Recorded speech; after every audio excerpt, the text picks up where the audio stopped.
생명을 체험하는 데 앞장섬 2주 4일 아침의 누림 빌립보서 2장 5절 여러분 안에 이 생각을 품으십시오. 곧 그리스도 예수님 안에 있었던 생각입니다. 데살로니가후서 3장 5절 주님께서 여러분의 마음을 이끄셔서 하나님의 사랑으로 하나님을 사랑하는 데 이르게 해 주시고 그리스도의 인내로 인내하는 데 이르게 해 주시기 바랍니다. 합당한 그리스도인은 그의 생각과 의지와 감정이 그의 영과 협력하는 사람이다. 비정상적인 그리스도인은 그의 생각과 감정과 의지가 그의 영과 협력할 수 없고 심지어 그의 영과 상충되는 사람이다. 따라서 그는 너울 아래서 산다. 만일 우리의 생각과 의지와 감정이 우리의 영과 합당하게 협력하지 않는다면 그 결과로 많은 문제가 생길 것이다. 우리가 하기 원하는 것들이 우리의 생각에서 비롯된 것이라면 이러한 것들은 성공을 거둘지라도 종교적인 활동들에 불과할 것이다. 그것들은 사람들이 그리스도를 보고 얻도록 돕지 못한다. 왜냐하면 그것들은 우리의 생각에서 비롯된 종교적인 활동들이기 때문이다. 그것들은 우리의 영에서부터 살아 나타난 그리스도의 증거가 아니다. 그리스도는 그 영이시며 그 영은 우리 안에 거하신다. 그 영께서 우리 안에서 나오실 때 이것이 바로 생명이다. 그러나 우리는 자주 그분을 무시하고 억누르고 제쳐둔다. 비록 우리 안에 그리스도의 생명이 있지만 우리는 우리의 생각과 행동들에서 그리스도의 생명과 협력하지 않으며 따라서 이 생명은 우리에게서 살아 나타날 수 없다. 이것이 우리 생각의 문제이다. 오늘의 읽을 말씀. 또한 의지의 어려움이 있다. 비록 우리의 생각이 자주 우리의 영 안에 있는 의도를 이해하고 우리가 하나님의 뜻을 알고 있을지라도 우리는 기꺼이 복종하거나 순종하려 하지 않는다.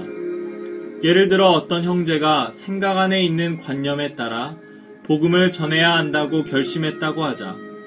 그가 기도할 때 주님은 그에게 아내에게 가서 죄를 자백하라는 느낌을 그의 영 안에 주신다.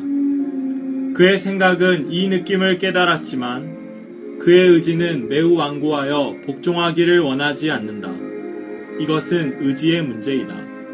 그러한 형제는 아내에게 복종하는 것은 고사하고 주님께도 복종할 수 없다. 그러므로 이것은 우리의 의지가 큰 문제라는 것을 보여준다. 이처럼 하나님의 영과 그분의 생명은 또 하나의 원수를 만나게 되며 제한받게 된다. 처리받는 의지는 강하고 또한 유연하다. 유연한 것은 부드러운 것과 다르다. 유연하다는 것은 고집을 부리지 않고 완고하지 않다는 것을 의미한다. 그러나 어떤 필요가 생기면 그 의지는 강하고 담대할 수 있다. 그러한 의지를 가진 사람은 목숨을 잃는 것을 두려워하지 않는다. 오직 그러한 의지를 가진 사람만이 주님의 명령을 수행할 수 있고 주님의 인도를 따를 수 있다. 주님의 영은 이러한 의지를 가진 사람 안에서 나오셔서 그의 생명이 되신다. 그러므로 우리는 하나님과 협력할 수 있는 의지를 갖는 것이 얼마나 중요한지를 보아야 한다. 데살로니가후서 3장 5절은 주님께서 여러분의 마음을 이끄셔서 하나님의 사랑으로 하나님을 사랑하는 데 이르게 해 주시고 라고 말한다.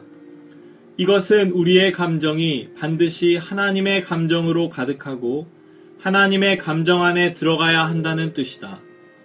우리는 하나님께서 사랑하시는 것은 무엇이든지 사랑해야 하고 하나님께서 좋아하시는 것은 무엇이든지 좋아해야 하며 하나님께서 미워하시는 것은 무엇이든지 미워해야 한다. 우리의 사랑하고 분노하고 슬퍼하고 기뻐하는 느낌은 하나님께서 사랑하시고 분노하시고 슬퍼하시고 기뻐하시는 느낌이어야 한다. 우리가 좋아하고 싫어하는 것은 하나님께서 좋아하시고 싫어하시는 것이어야 한다. 하나님의 본성이 우리 안에 넣어졌기 때문에 하나님의 모든 것이 우리의 것이다. 우리의 감정과 그분의 감정은 하나가 되었다.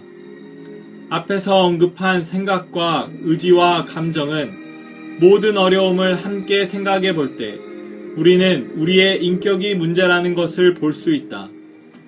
우리의 인격이 하나님의 생명을 살아내는데 참으로 장애물이 된다. 엄밀히 따진다면 어떤 것은 생각의 문제이고 어떤 것은 의지의 문제이며 어떤 것은 감정의 문제이지만 총체적으로 말하면 모든 문제는 하나님에 의해 한 번도 파쇄된 적이 없는 우리의 인격에 기인한다. 하나님의 생명이 우리 안에서 나올 수 없는 이유는 바로 우리의 인격이 하나님의 생명을 저지하는 장애물이기 때문이다. 만일 하나님의 생명이 우리 안에서부터 나오도록 하려면 우리는 파쇄되고 깨지는 것을 훈련해야 한다.